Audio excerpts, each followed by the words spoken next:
Hello everyone, this is the philosophy tag. Death, with what I will say next. I do not intend anything at all, it is only to share a point of view and expose it, but before I would like to give a short introduction to the philosophy. What is philosophy? A crude description of philosophy is the love of wisdom.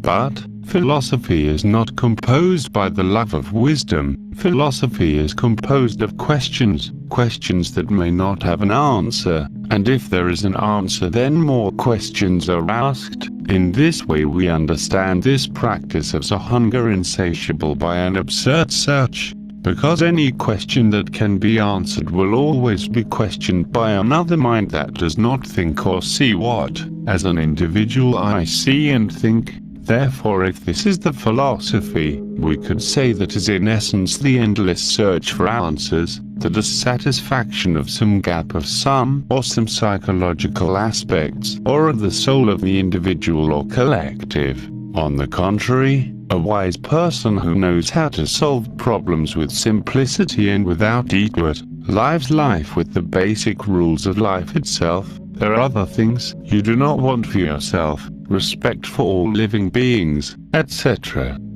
A wise person does not think about death, because he knows that paradoxically he is dying while he lives, and that is why he likes to enjoy the events of his own existence, so that he is not happy with life.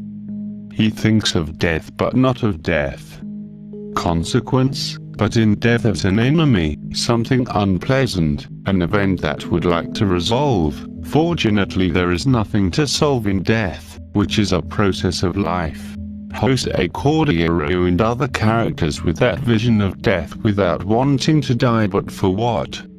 A mind that is not continually here. It is said that he is looking for a way to merge his memories into a machine. In this way his mind could be immortal, as we saw in the movie Transcendence. This is where philosophy comes in. If your mind is no longer in your body, so where are you? What is it that shapes you? The mind, the body.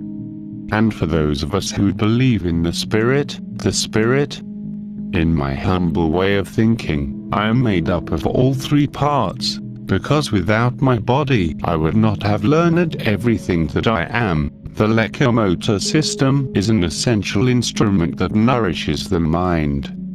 At birth, my mother gave me food and love through her body for my growth, not through our minds. Recently it was scientifically discovered that there are beings without a brain, listen well, without a brain. And they have memory, they are able to communicate. If one of them is in danger, it is able to alert their peers. In this way they create memories due that they know well who threatens them. They can perceive the intentions of beings who want to harm them. These beings are the plants. This non-cerebral knowledge is also available to humans, but we will talk about this in another video.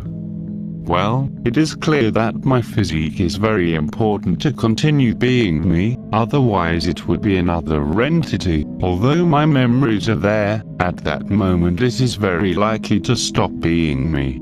Therefore, by disconnecting your mind from your physical body, to be transferred to another, let's say body, you stop being you to be something else. Maybe you will no longer perceive pain, flavors, aromas, joy, sadness. That is why scientists seek to anthropomorphize AI by giving them a body and senses that they can perceive as far as possible the outside world. Otherwise they will only learn a world that is exposed by humanity itself.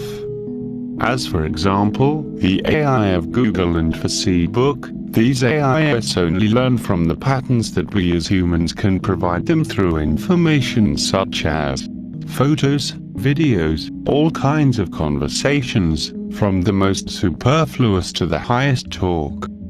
What do you think that manages to capture and create the AI once it can be in direct contact with the world? Do you think that he is benevolent with us when developing his creations? We do not ask the animals when we make our houses. Well, let's go on. A great sage from whom I learned a lot told me, death is the best counselor, and only the one who is really conscious that he is dying does not waste his life in nonsense. But it seems that here, most people think that he is immortal. Suppose someone could live forever. Suppose someone manages to merge their memories with an AI. From that moment, everything that lived is no longer relevant. From that moment on, humanity will no longer see us as equals. I will question here, how do many people see animals? Some love and respect them, but others do not. There are many possible reasons. Some because they think they have no feelings, or because they do not speak, or because they do not think, or because they do not have a soul. Another point that could be, is because many of the animals do not live the same time as a long-lived human. The life and death of many animals are not corresponding to our time of existence. Therefore, many people think unconsciously that the life of the animals is ephemeral, and therefore they live to serve us. A prolonged time of life in the power of an entity that thinks this way with animals. The time of this human who lived 50 or 90 years as a mortal will be nothing compared to the hundreds or thousands of years that can live. Immortality could be translated into power, and we know what power implies in the wrong hands. Is there an inherent interaction between life and death in plants? Will this also apply to beings that have a brain?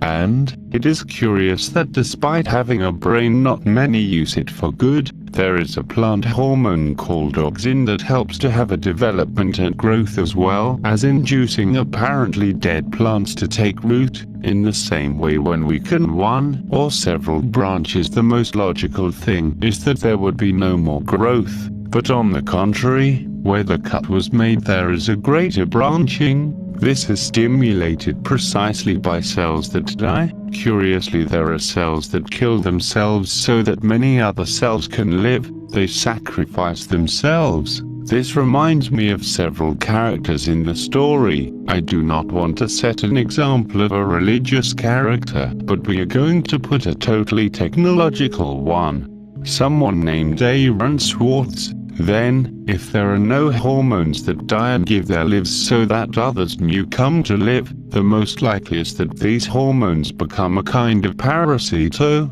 which feeds on mortals.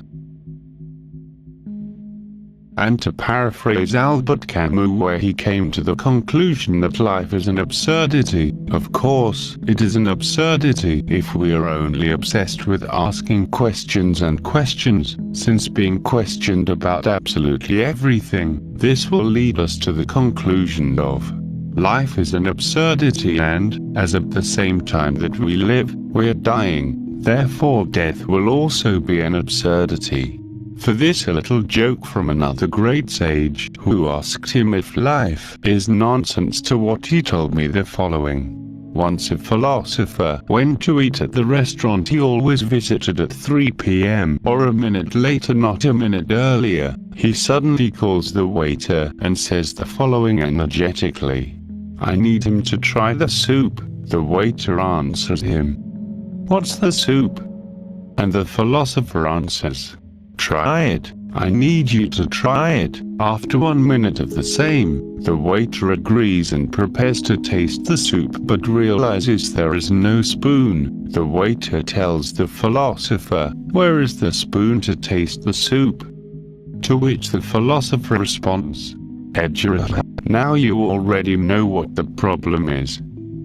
The wise man also told me the following. Death is a transition of life that the ego resists facing. A selfish person does not accept what is given by nature. The ego does not support loss, detachment, and that is why their questions are more feasible than the experience of that process. I want to thank Fernando Fuentes Pinzon for letting me put my link in the tray of his comments. I recommend your channel to all those seekers of philosophy.